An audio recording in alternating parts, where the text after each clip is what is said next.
Anambra State Government Joint Task Force has cautioned developers to strictly comply with the physical planning laws of the state. The task force gave the caution when they took enforcement against illegal structures to Akwoidoji, Urago in Nnewi North local government area, where some developers built structures on access roads, thereby constructing further development in the area. Government House correspondent A.G. Kabana has the details.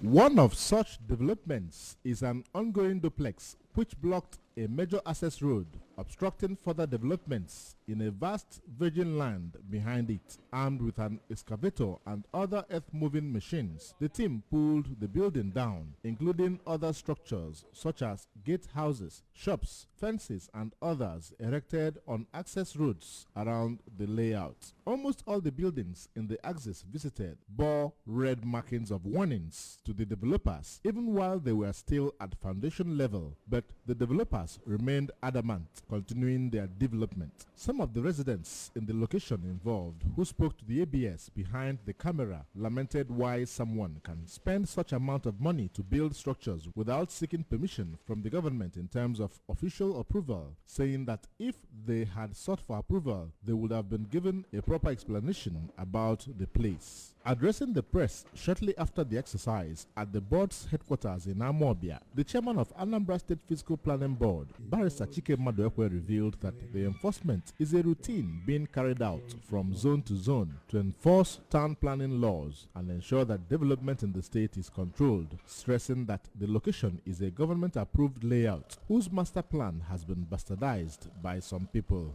While recalling that a few times that staff of the board went there to carry out enforcement activities, they were beaten up, Barrister Maduekwe reiterated that it is not the intention of the government to inflict hardship on citizens of the state, but laws are meant to be obeyed. Otherwise, there is consequence. Barrister Maduekwe noted that the present administration is committed to ensuring that the state does not develop into a slum, stating that anyone who complies with the law is always protected, pointing out that government is set up to make sure that the interests of the greatest number of its people are protected and secured. People should know that laws are made to be obeyed, that if people don't want to obey it, there is a consequence.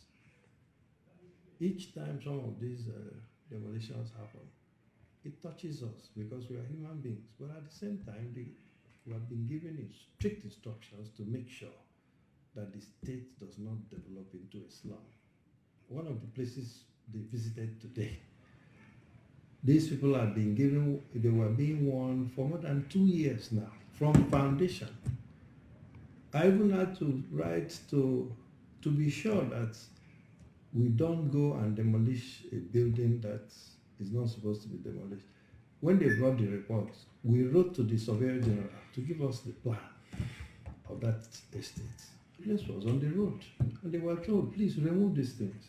According to a government paper drawing perfected in 2015, a land covering 87.82 hectares was approved in 2017 and gazetted in 2019 as layout. From Uruagu Nnewi, Ejike Abana, ABS News. The National Orientation Agency, NOA, Anambra State Directorate, OCA, has blamed the perennial floods in various markets and communities across the state to people's unlawful attitudes at waste disposal in the state. The State Director of the agency in Anambra, Barrister Charles Warji, made the assertion while engaging the traders at a Koka market on the urgent need for effective waste disposal practices to prevent impending flood disaster in the country.